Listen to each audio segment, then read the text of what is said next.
Hello and welcome to Letters Home, a story of a World War II B-17 pilot from Lowell, Michigan in his own words, and he just so happens to be my grandpa. I'm your host, Annie Whitlock, and I'm joined by my co-hosts, my dad, Mitch McMahon, my aunt, Lori McMahon Summerfield, and Dale Croft from the Lowell Historical Museum. For 56 episodes of Letter Home, we've read letters written by my dad during his time in World War II that he sent to his parents, siblings, and friends back home in Lowell, Michigan. This episode is our final one of the series, and we're going to add the epilogue to Dad's story. Yes, this is it. I have to say, it's been a lot of fun making this podcast with you all for more than a year. Well, I've really enjoyed it. For more than a year. I've learned a lot, and I've just enjoyed spending time with you. Yeah. Every week. It's been kind of nice. Nice excuse to hang out with you all. Yep. We've been talking a lot about what we've learned about Bruce or what we've been surprised about.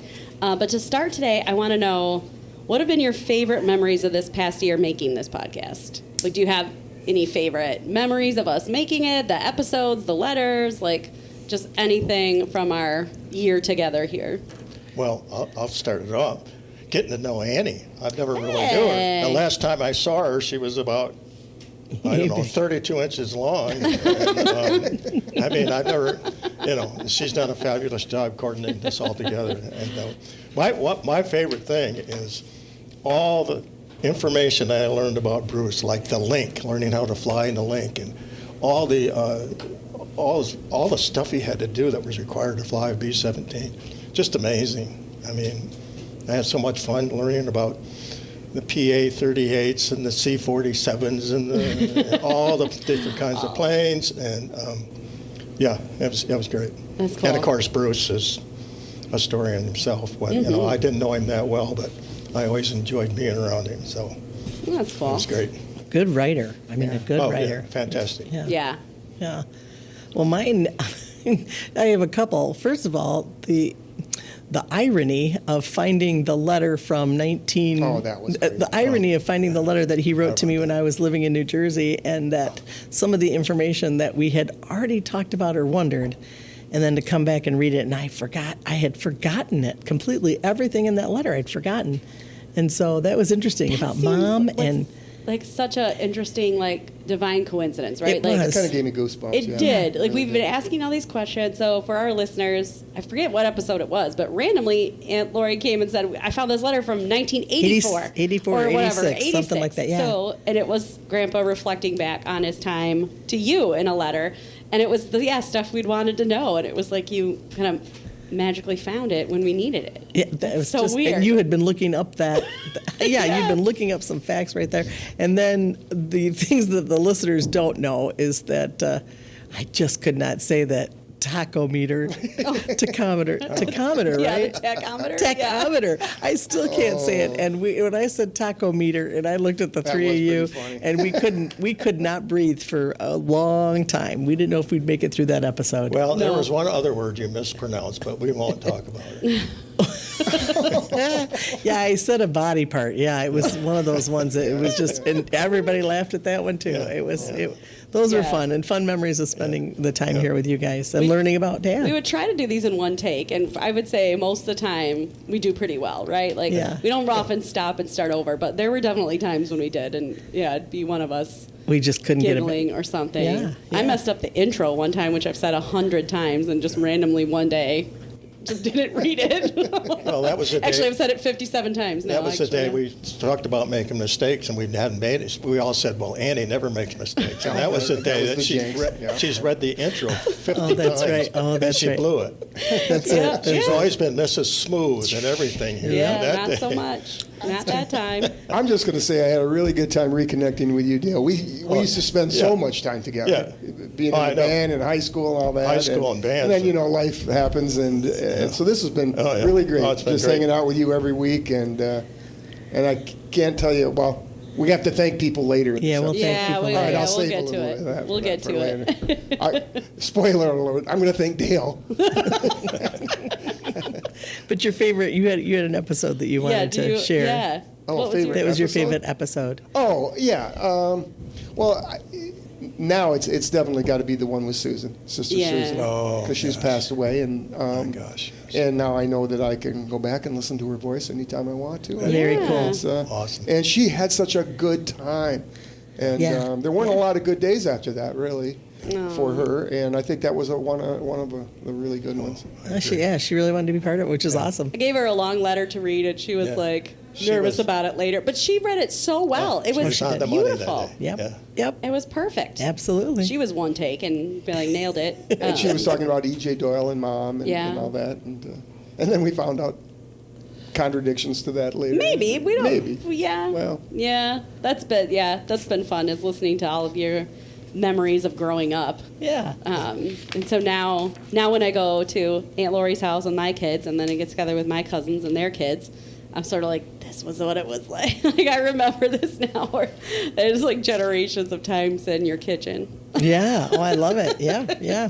So I think about that a lot more now. One other thing I enjoyed is that Mitch and Lori actually found out some things that they never knew about. Absolutely. During these 57 podcasts. Lots and you of go, stuff. I never knew that. I didn't know that. Yeah, that's cool. Well, it was kind of ironic that Dale, was quite a long time that Dale knew lots more than we did about Dad. And, you're when he like, started talking about the dog Colonel, and I realized, I'm like, what? Yeah, exactly. I got to read more letters. Yeah, I love it. Oh, well, I have a few statistics for us. All right. As you know, people can listen to the audio of Letters Home on Spotify and Apple Podcasts. And for those who listen to the podcast on those platforms, so the audio only, we had over 2,000 listens, including some listeners in Canada, the UK, makes sense, Russia, Ireland, Denmark, Spain, and Argentina. So there are people from those different countries listening to our podcast. Yeah. Awesome. Yeah. I know some friends in the UK have been listening. I'll tell you about that one later. We also have a lot of listeners who enjoyed Letters Home on the Lowell Area Historical Museum website, and particularly the YouTube channel, which Dale put together. So do you know more about how many listeners we've had on YouTube? Well, on YouTube, we over the 14 months, we've had almost 7,500 views. Nice. Yeah, and as far as the webpage, we couldn't find any, nail it down to exactly just Letters Home. So, but we've had a lot of hits, especially on YouTube. That's great. So yeah, people have been watching on YouTube as much as they've been listening to the audio. So yeah. And I should, if you haven't watched on YouTube yet, you really need to, because luckily it's not us. It's all Dale's research getting put together. Can you imagine if this was a video? It's got a lot more graphics, more graphics that go along with what we talk about. You can follow along with the letters. Yeah. So another thing, if you've only been listening on audio, go back and start over on YouTube, because you get so much more for that. Absolutely. For the audio podcast, our most listened to episode was episode 1, which is no surprise, people trying to get to know Bruce and what was going on. But after that was our 7th episode, where Bruce goes to Rankin Field, and I looked that back up, so I was like, oh, really? Why was that one so listened to? And that was special because it featured our top-rated guest, Gail McMahon, Bruce's niece.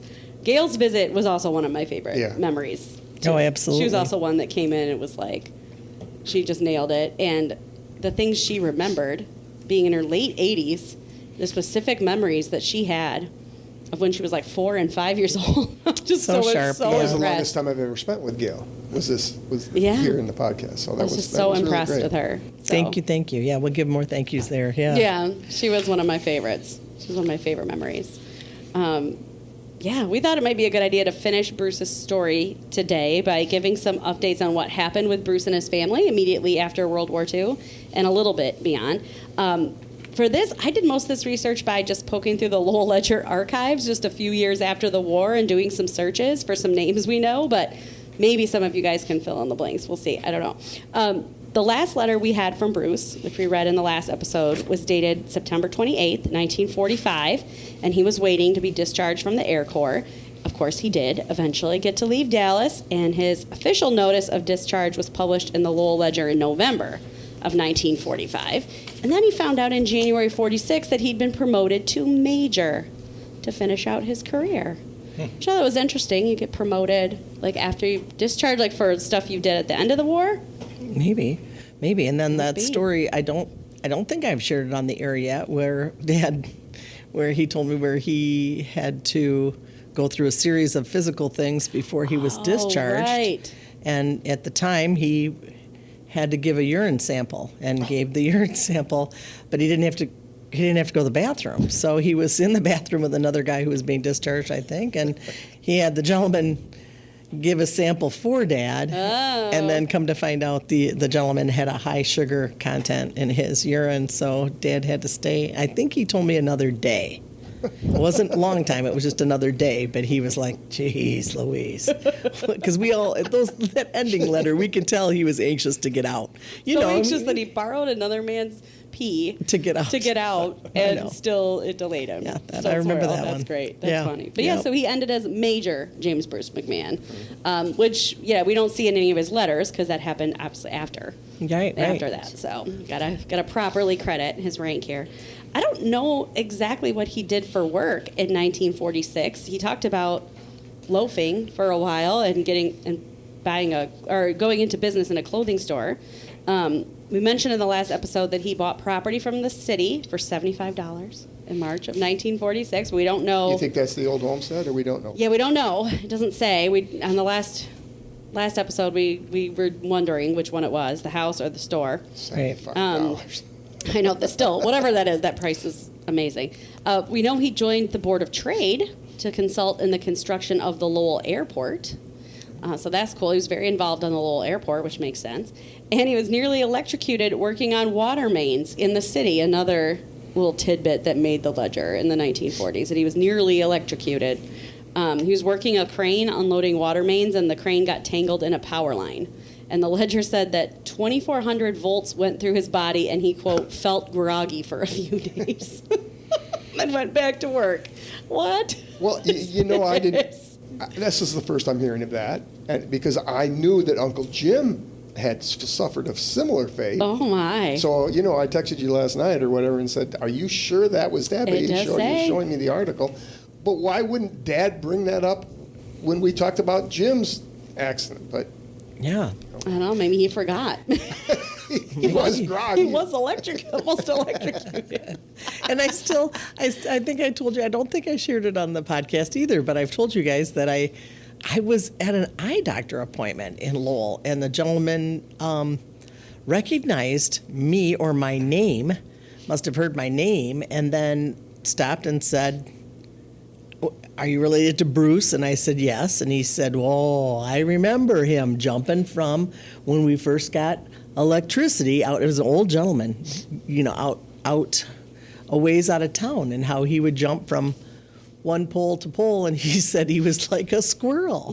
He said he reminded me of a squirrel. Your dad would just jump, and I was like, oh my That's gosh, great. So athletic, he was athletic. Yeah. Very See, athletic. I do remember him walking on his hands. Yes, yeah. I think Now, he used to tell me he could walk upstairs on. Now, that I didn't see because he wasn't that good back when I finally got to see him do it. But, okay. But he was maybe. quite nimble. And But, I mean, you work for the Lowell Light and Power, you're probably going to get some voltage through you. Probably not now. I want to make that really clear. I mean, to Lowell Light and Power, but probably in the 40s, maybe the safety precautions weren't as strict as they are now. Perhaps. Just another relative. I do remember him talking about Miles Murphy being able to walk on his hands. He said he would carry, because Miles, I think, worked for a beer distributor or something, and how he slung the kegs.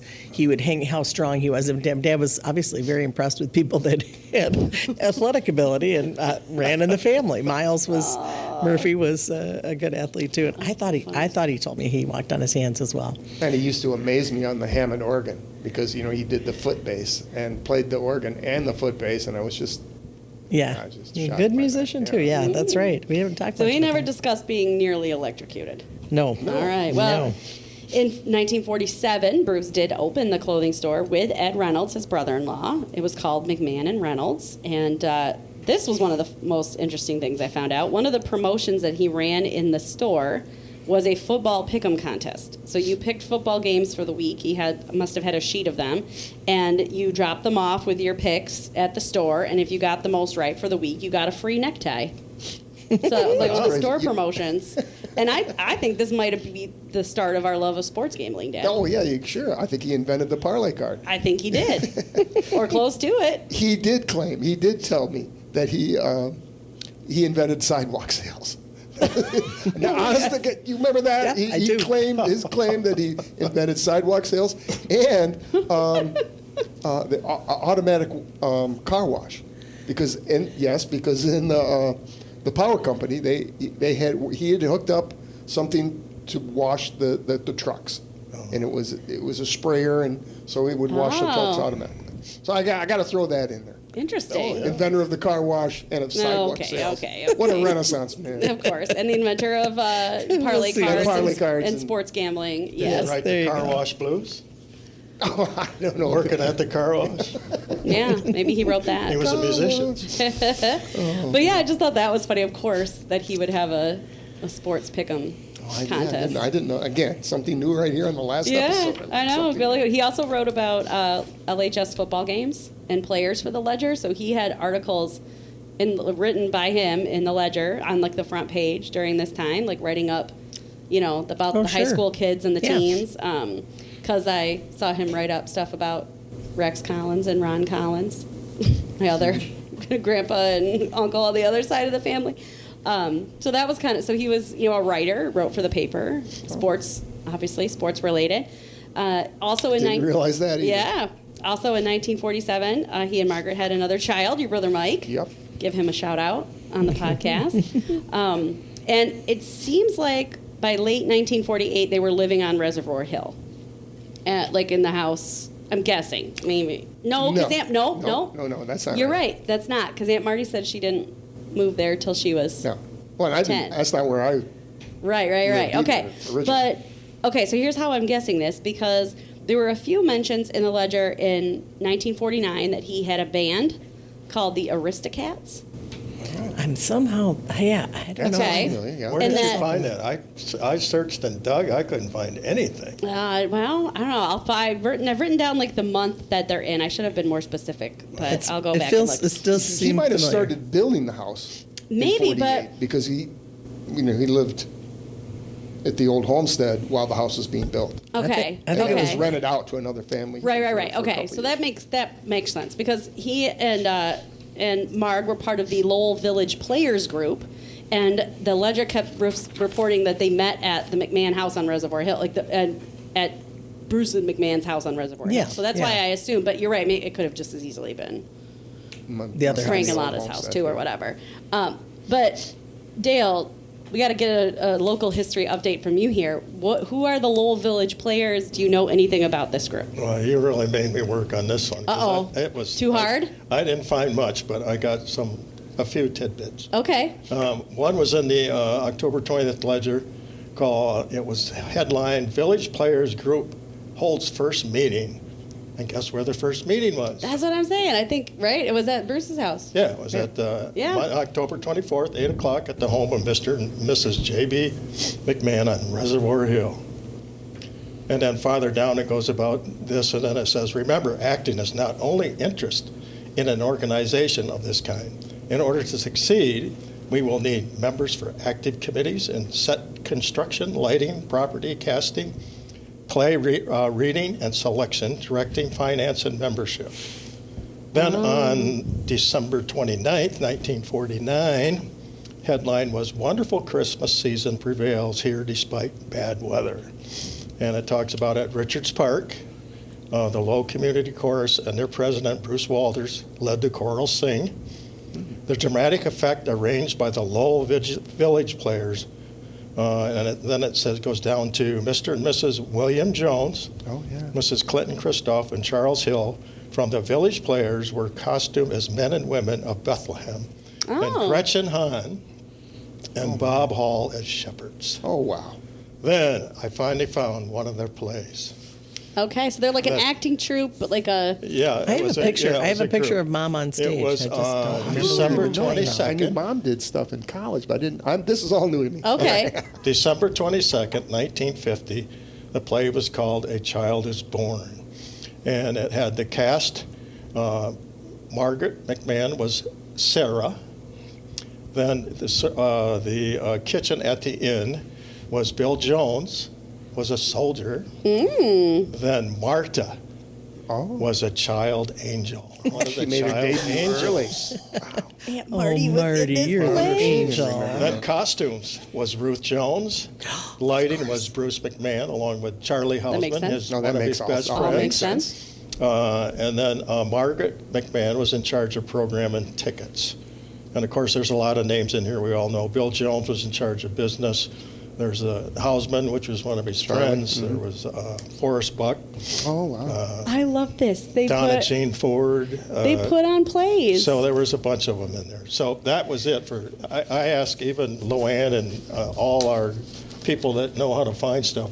They never even heard of the Village Players. So Oh, great. I did a Zoom on collective access for pictures, and I typed it, and then the play came up. That was all we could find. Well, that was other still, than a that's couple still of- that was amazing. pretty cool. Yeah, I've seen a picture stuff of Mom that I on didn't know. stage with it. I've seen, and I remember asking her, what was that? It's probably in one of your boxes somewhere in your Yeah, house. I'm sure it is. Oh, I'm sure it is. So he definitely got back into music and the arts. Yeah. And even Grandma Maggie did too, apparently.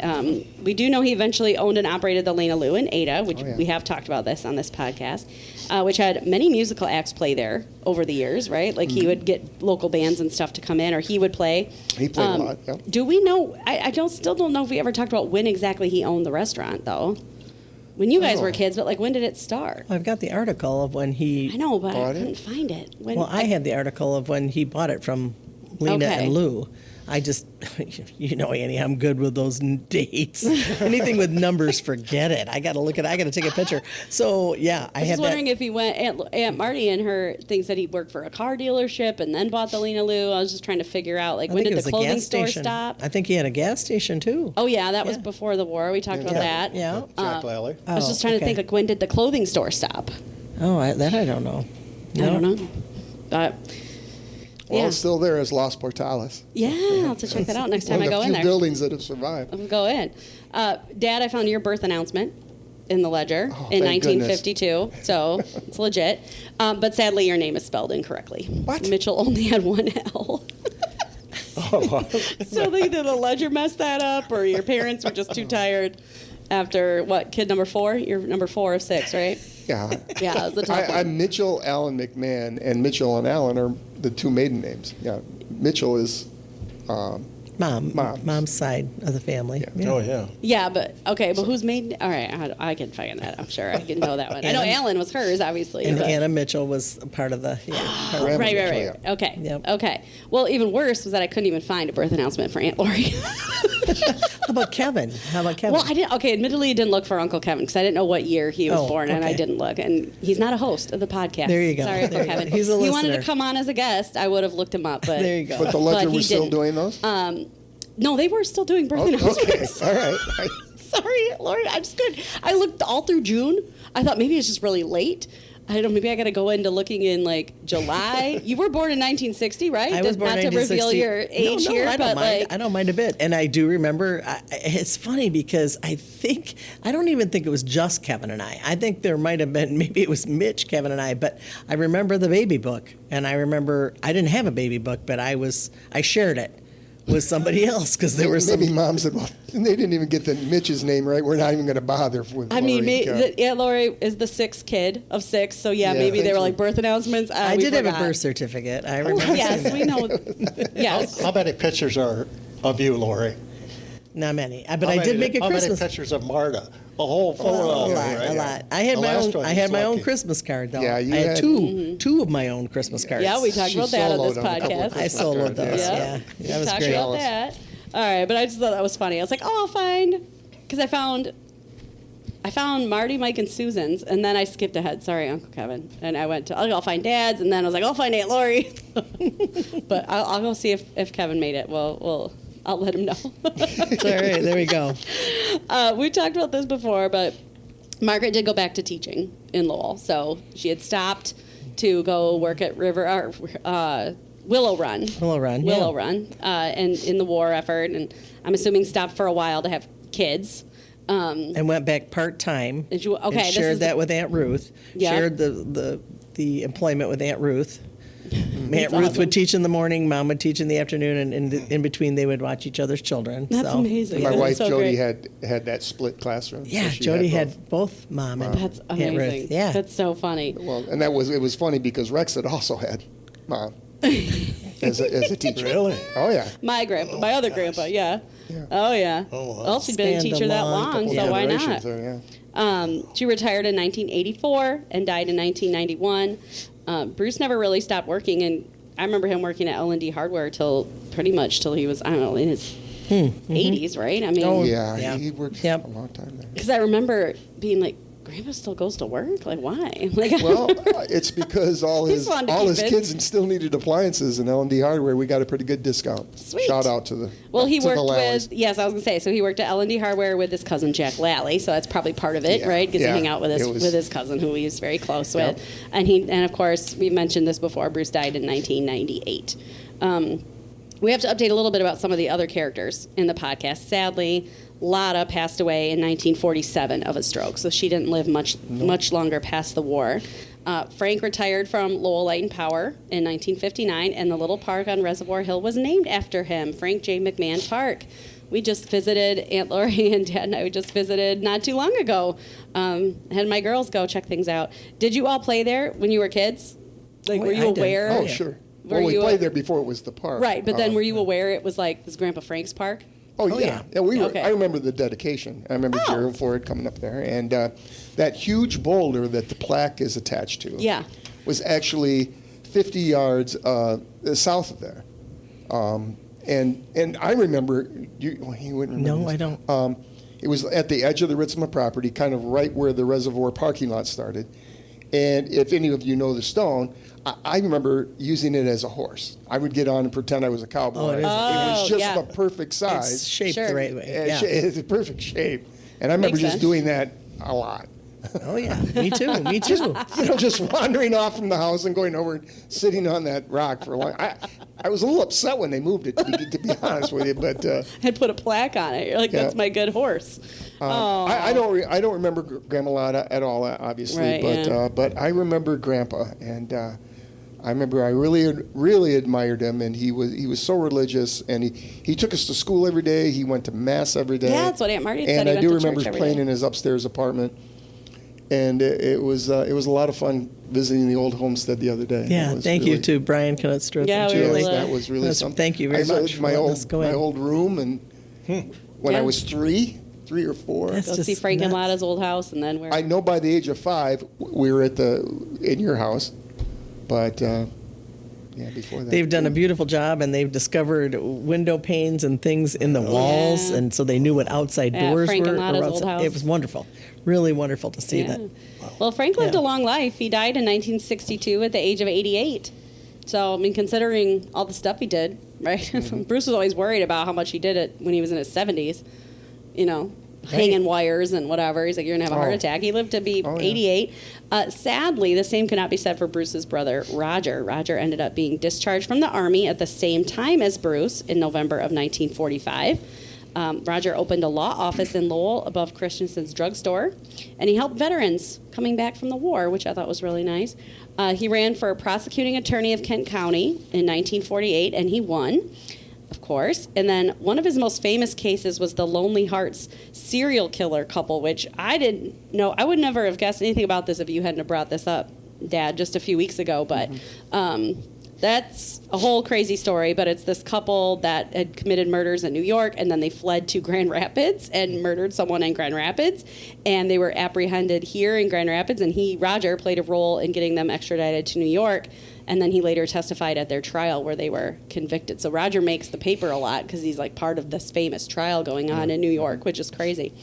Unfortunately, Roger died in 1954 at the age of 42 from a heart attack. He was so young. You all wouldn't have had a lot of memories of Roger or any because he died No, when you were really little and before you were born. But did Bruce talk about him a lot growing up? I don't know. They seemed I don't very know. I think close he did- throughout this whole war. Yeah, I know he was really, really proud of Roger, and Yeah, I could tell in the letters.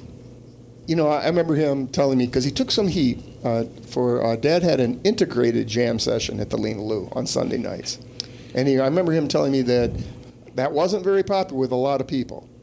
And he was kind of worried about vandalism and some other things, but he said he didn't worry too much because Roger was the prosecuting attorney, and they knew that. And they knew that if they got caught vandalizing the Lena Lou because of that there would be consequences. Oh, wow. You know, I didn't put this in here, but I did see something where Roger would get, he was going after, like, organized crime and gambling and prostitution stuff, like, in this area and in Chicago, and he would get, like, death threats from the mob.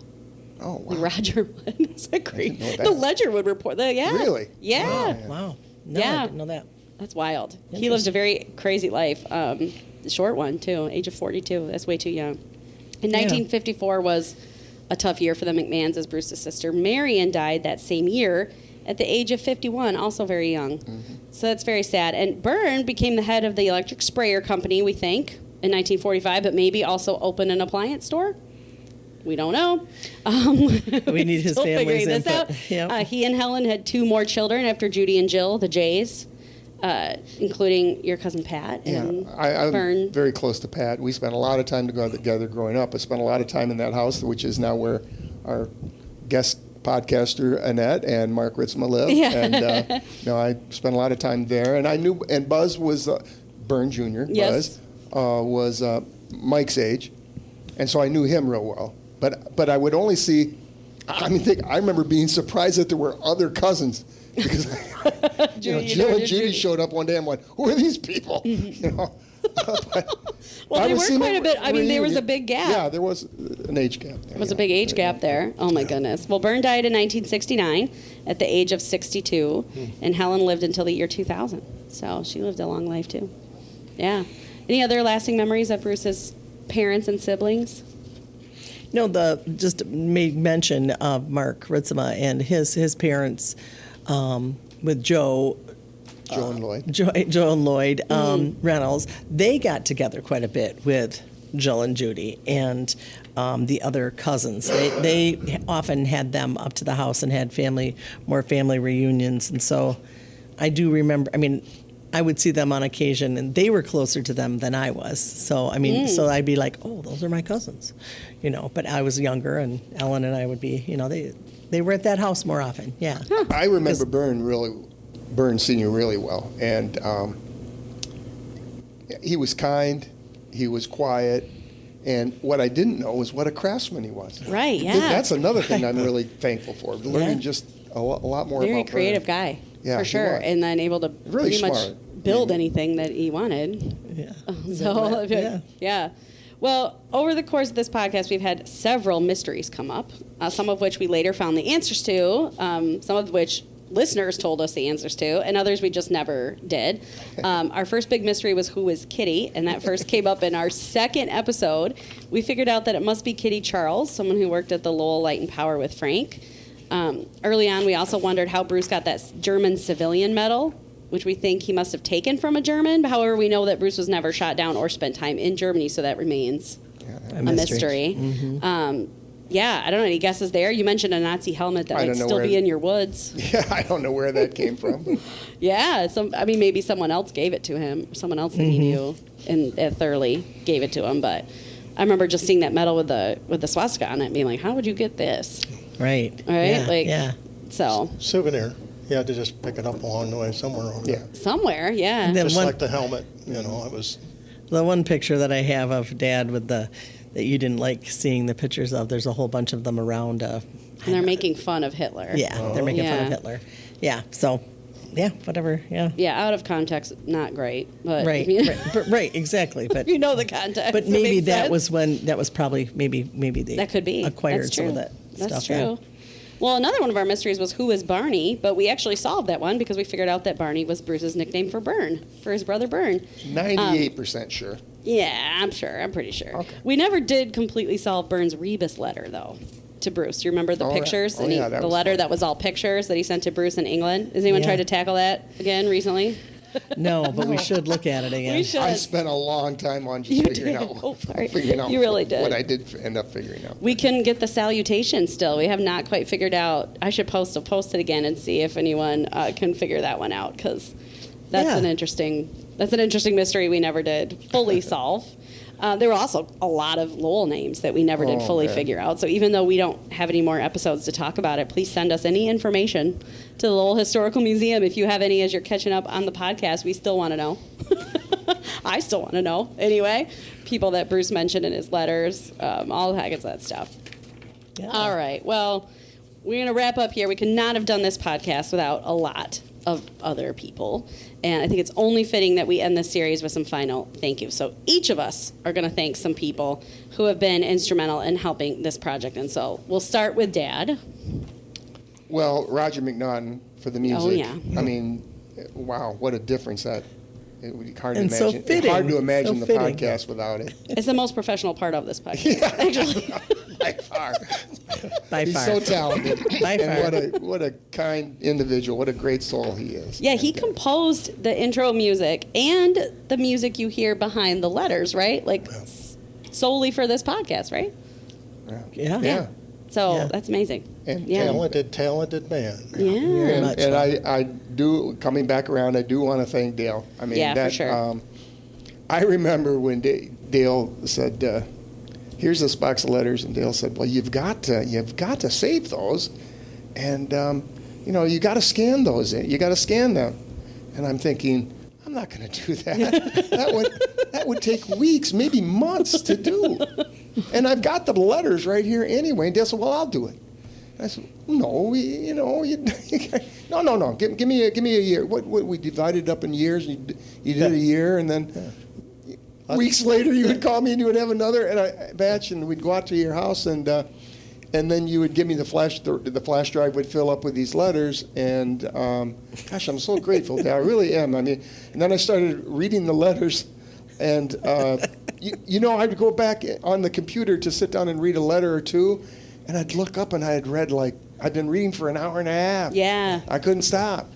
And to hear hearing my dad all over again. Yeah. It just was, It had to I be- can't thank you enough, Dale. That was something It had else. to be very special for you to be able to read memories from your dad like that. And the Yeah. way he expresses himself and his talent in writing was just incredible. Yeah. It's been a long time since I heard his voice, and it was like hearing his voice all That's over. cool. the place. Oh, It was absolutely. great. Oh, that's Yep. really cool. Yep. Yes. And we still Absolutely. think Lori has some in her house somewhere, so there We'll may see. be an update. There are other letters out there. We'll see. There are others Somewhere. Well, Ann Lori, who do you want to thank? Well, I'm gonna just to dovetail on that. I think Quinn was maybe 11, and I thought he's got enough computer, whatever. And I said, Quinn, can't you take these letters and scan them in for me? This would be really nice. And he just looked at that box and he was like, no way. He was like, no way. No. I can't believe you even tackled that. No Dale. I interest really in it. can't. No interest. And so thanks to Dale that I really, really am happy about that. And then, without this equipment and without Al Ekman being able to start the Lowell radio and the streaming, and then taking over with WRWW, and then we're back to streaming. I mean, we would just not be able to do this. And honestly, close to 4,000 students he's had with on-air shows, which is Oh, my amazing. And so then if you think that this legacy will continue, and I hope it does with podcasting, thanks to Annie's grant and GVSU and Al getting all the, we're getting some new equipment, which would be it's just wonderful to think that will continue. I mean, that we can continue, and not that on-air shows are going to go away, but that podcasting is another another format that kids can use. So thanks to Al, and really always looked over the equipment for us, fixed several headsets, fixed lots of our boxes of things that I wouldn't even begin to tackle. Yeah. And then lastly, Annie, just totally amazing. It's just totally amazing to be able to come and you act like it's just so easy for you to do, and it's so difficult. I mean, for me, the writing and putting together that, and then between you and Dale with your deep dives, and you're like, oh my goodness, you historians, I have really a lot of respect. Mother would have been very, very proud of I that, could because she nerd loved out. history, I get nerd out loved on a lot of history, these things, and I just that was never my thing. And I think the older you get, the more you're like, oh, well, maybe we should be taking up some history things, because you have experienced it. So I didn't have an appreciation for it as much as when I was younger, but But I think it speaks to like connecting to something you know, right? Like, and then you get really into it. Like, you know, no, I wouldn't have looked up things like the Detroit Tigers 1945 World Series Against the Cubs. but Grandpa mentioned it, right? Like he mentioned listening to it or trying to get the games in Dallas or whatever it was, and I'm like, okay, yeah, look it up. So it's just when you have that connection, you can like go on a crazy deep dive into lots of these things because it means something. It means something else, right? Oh, and keeping it interesting. You guys both really made me interested in it too. Well, thank you, Dale. What about you? Who are you going to thank? Well, we got to thank our current staff, Lisa Plank, our director. Oh, yeah. Luann Cave, program and education director, and Chantel Ford, our assistant, helps with all the research, for leading me in the right direction for the last 14 months to find the materials needed for this podcast. I could never have found picture 2009.046.001 in the Potawatomi room, Potawatomi closet, floor, box A without their assistance. You know, that's some hardcore historical research right there. That's some nerd stuff. That's an archive right there. Yeah, and I was in there every week. Amazing, I'm amazing sure ladies. They hear me come up the stairs because I always take 2 steps at a time, so they know right away it's me coming. Like, So oh, I'm sure they no. probably went, "Oh God, here comes Dale again. We're going to have to crawl around and try to find stuff." But There you go. we also need to thank the original cast that performed in the first act of the birth of Lowell Area Historical Museum.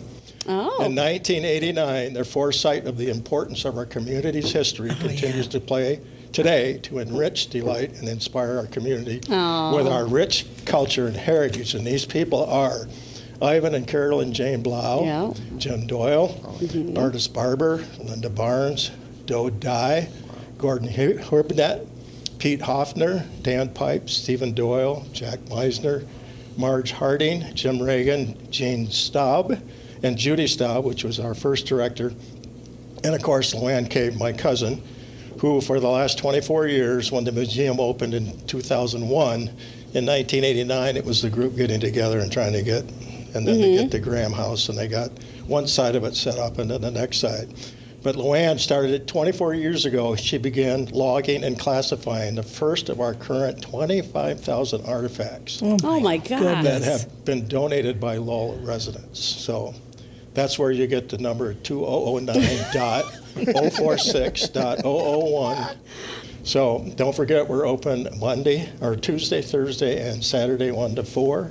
This is great. Wonderful. Yeah, the Almost Historical got Museum, I mean, really kind of sponsored this whole thing, like letting us. Cool. Well, I want to thank all of our listeners for willingly learning about Bruce, even though they're not related to him for the most part. Some of them are. And chiming in with corrections, additions, stories, all the stuff that filling in. I want to thank our guests over the episodes, right? Aunt Susan, of course. Amy Lozen, Jack Lozen, Aunt Marty last week with her call-in, Zach Heron, Lisa Plank came on, Megan Summerfield came on, and of course Gail McMahon and Annette Lally, who came on to add a lot of important historical context there. Hopefully I'm not forgetting any of our guests. I think I got them all. But I also want to thank the Cucci Office of Local History from GVSU, where I work, who sponsored this speaker series event that we did with the museum and who's funding all new podcast equipment for Lowell Radio. Great. Like Aunt Lori mentioned. So hopefully the legacy of podcasting can continue here. And although the podcast episodes are done, Letters Home will be rebooted. I'm going to reboot the Letters Home in written form.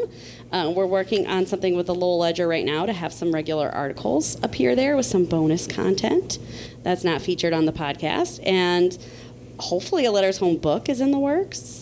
We'll see. I'm working on that. And yeah, with the new podcast equipment, we hope there's other projects in the works from the museum too. And the high school students with the museum, who knows? Lots of possibilities from our little show. So any other final words? Well, we got to thank Annie. I mean, without her writing out these scripts and all this stuff, it would have been just Lori, Mitch, and I reading some letters here and there.